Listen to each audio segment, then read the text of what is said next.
So if you're off Cobb Parkway and you're in the area, okay, if you're out here with what's the name of this plaza? I don't even know the name of the plaza. I just know where to go, y'all. But that's the sign over there blocked by the trees.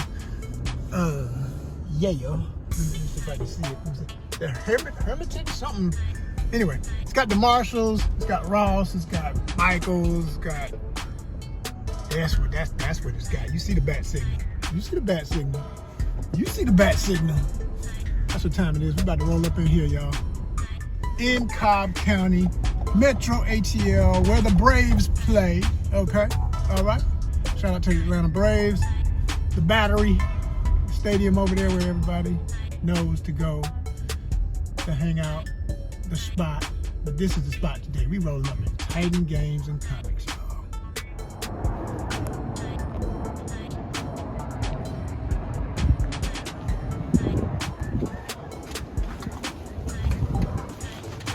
Hey, how you doing?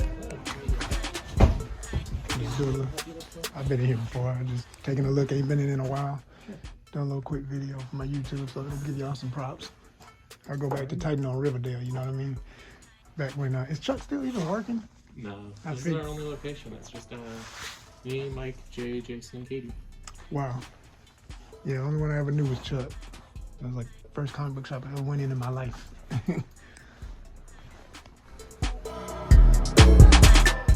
Yeah, it's this little small shop that could, y'all. You know what I'm saying? It's a really nice spot. They got a lot of inventory in one small space. Yeah, you see what I'm saying? You got the back issues in the middle island. You got the gaming equipment and all that on one side, and you got the comics on the other, which is pretty typical of most comic book shops. That was such a cool box. I thought it was something else, but those are actually just boxes for you to put your, short boxes for you to put your comics in, the cardboard boxes, but they've got the printed sides with Marvel motifs and whatnot. I was like, yo, those are dope. Personally, I like to use plastic bins for my comic book storage. Never really got into the whole cardboard thing. I just know that even if it's archival cardboard will break down. But if you've got a nice plastic solid case of some sort, it ain't going nowhere. So let's get into the new ones. Here I go, looking at these variant covers. They get me every time. I didn't buy this, but it wasn't a purchase day. It was. I'm doing this all for y'all. This is all about content, but they got my man on there, Francesco Martina. That's my dude. Every time I see his work, I'm like a magnet. I'm like, that's gotta be Francesco. Love his work. One of the dopest comic book cover artists, period. You got Spawn and Batman going on. They're gonna get all the money.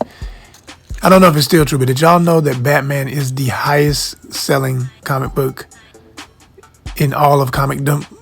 Yes, I said comicdom. I made up a new word. Yeah, I looked that up years ago, and even though Marvel tends to rule the market, DC is always kind of in second place as far as the overall market. I don't know if that's changed. I haven't looked up these numbers.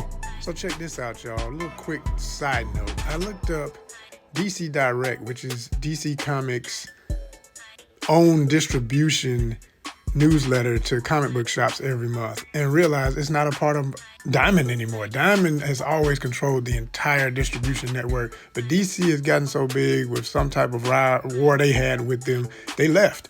And all they've got left is everybody they already had, like Marvel and all these other big companies. Pretty amazing stuff. I was like, whoa.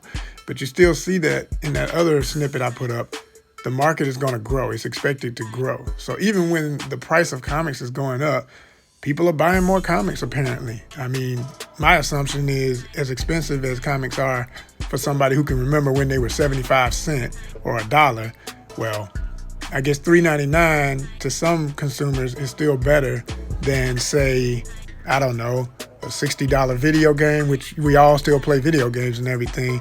But, you know, people are looking for more affordable entertainment in a world of everything is expensive. And at the end of the day, even if comics are higher, they're still the lesser. So this is a really cool book, Powerbomb. It's a luchador-based concept. I got issue number 1. I need to keep following it because I enjoyed it. But again, as we talk these numbers, I can't afford to buy, you know, hundreds of dollars, 20s of dollars, hell, even $10 of comics can hurt my budget sometimes. You know, you got to get gas to get to the comic book shop. This is why we need your donations. So if you're enjoying this, hey, if you can't get to the comic book shop, hey, we'll go and show you what's out there. We'll at least let you not feel like you don't know what's going on. You can support this content and at least get your walkthrough of a local comic book shop, see what's cool, see what's on the shelves, know what's happening, not feel like you're just completely out of the loop. See, Honest Con, we doing all types of work for y'all. So do some work for us and make sure you subscribe.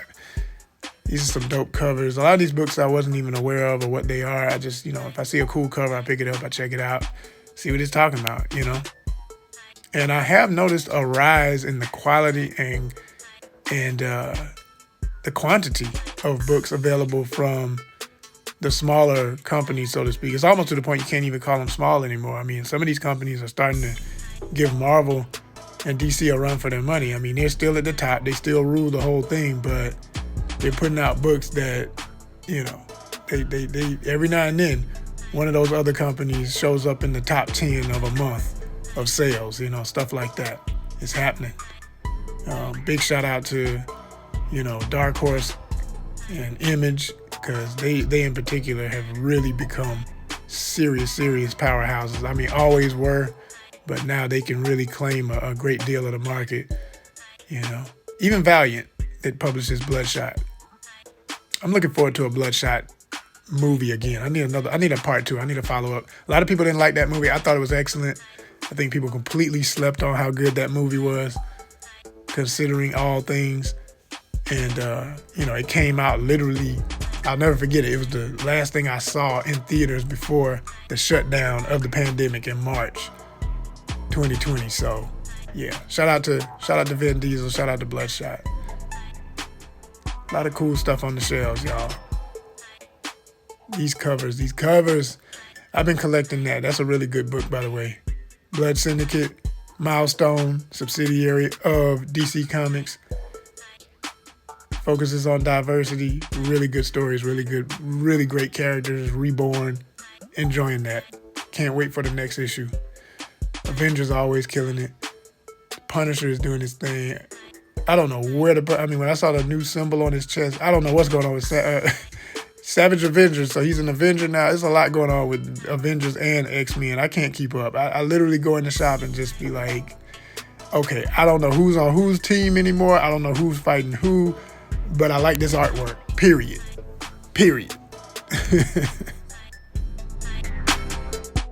So yeah, a lot of things have changed in this comic book industry and always will, and that's just how it goes. This book looked interesting. It was really thick. I was like, what's this? If anybody knows, if you read any of this that I'm picking up, hit us in the comments, let us know what you thought of the book, give you recommendations and why you like it. Ghost Rider is coming with it with the covers. These covers are ill. I'm familiar with this artist's work. I just don't know who it is by name, but I know their style when I see it, and I know they do really cool digital art. And speaking of digital, let's just hope this whole phenomenon of AI doesn't completely take over. I'd hate to see the day where you go in a comic book shop and every cover is an AI cover. I can see it coming though, because the stuff looks good, and to the average person, they're just going to say, ooh, cool, and that's it. They don't even care if somebody spent time to actually draw and flesh something out with a human mind. I'm not against digital art. I mean, hell, everything you're looking at here has been digitally colored or digitally inked, and in some cases, digitally drawn. But the key words are drawn, inked, colored. There was a human being involved in the process. And even though humans are involved in AI, it's just not the same. I'm not saying I don't like some of the work I've seen. I've seen some phenomenal AI work. So I'm not going there about it, but I'm just saying I think we got to be extremely careful where that's going, because when I first started noticing it literally less than a month ago, you could say toward the end of 2022, and now it's like everywhere on Instagram, everywhere on all social media. It's to the point I'm looking at everything saying, okay, I know immediately when I'm looking at an AI image, because they all have the same type of lighting and textures, but there's no going back if we let this stuff take over. We got to completely take charge of the AI thing and make sure it is always just a tool and does not rule. Okay, that's just my thoughts on it. Let me know what you think in the comments. Hope y'all enjoying all of these books I'm picking up and everything else you can see. That's a dope cover. Dope cover. Yeah, you know, I had to pick that Mosley up. I was like, okay, who this brother? What's that? Yeah, very nice cover. Anybody know what that's about? Hit the comments. I have no idea what that is, but it just looked really cool. Back to these boxes. Woo! Show y'all what I was talking about. See? It's just cardboard. But, yeah. I prefer a plastic box. And I don't know how much these are, but if I'm going to pay for something to be, yeah, I would want a little something more. But they are nice. They are nice. This is a really dope Star Wars cover. Then I went over to the RPGs. I like to look at the box art. A lot of times they got really cool guidebooks and box art. I'm always looking for what's the illustrations. I saw this and I said, what's that? Cyborg. I know it's cyberpunk based stuff. It's in the genre. It's not Cyberpunk 2077, but you can tell it's definitely inspired by that and all the other elements of what is considered part of the genre of cyberpunk. Really well laid out. I like the graphic design in this book. That's what caught my eye. I was like the colors and everything and the layout. And it felt good too. It had one of those soft covers. If you know what I'm talking about, you know what I'm talking about. It's like it's a certain type of textured cover, type of paper they use in printing. It's really nice. I mean, just look at this. That's excellent layout. I was like, yeah, somebody got busy on the graphic design. We love the art, y'all. We're gonna acknowledge the artist. So shout out to whoever did this. I didn't take time to see exactly because I know with books like this, typically with RPGs, it could be 10, 20 artists that contributed to this book. May have been one person to lay it all out, but more than likely it was a lot of folks. But whoever they are, shout out to y'all. Y'all did a great job. That's a really nice book. Got me curious. I don't play RPGs unless it's a video game. I always had a curiosity of that. I think in middle school, I tried to get into Dungeons and Dragons. It never really happened. I had some miniatures, a couple of dice, couple of cards. I bought a box set one time, but see, like what I'm holding right now, this is why I bought the box set. I just want to go in the book and see dope art like this. The stats, all of the numbers. Honestly, I could care less. I want to see this art, and that's no diss to people who play games. I really would love to try it. Even in my older age, I would like, if I had time, I'd love to get with a couple of friends who really do it. And have them walk me through a game. And especially I think it would be fun with my fellow actor friends because it involves acting elements. So if you had a bunch of actors, oh my gosh, it could be a real, class in acting because you could act out scenes and do little small monologues and a whole lot of improv. I mean, like pure improv the whole time. It'd be fun. So this is the new Cyberpunk Red, which I found out on the timeline is from 2040s. So it's before 2077, but it is their newest game from Talsorian, which is the company that Mike Pondsmith owns and distributes the original tabletop games that inspired all of the video games, the movies, the anime, Cyberpunk, Edge Runners, all that stuff y'all love and know about. It all started with what I'm holding in my hand. Games like this and the world of this that was developed by this company, okay?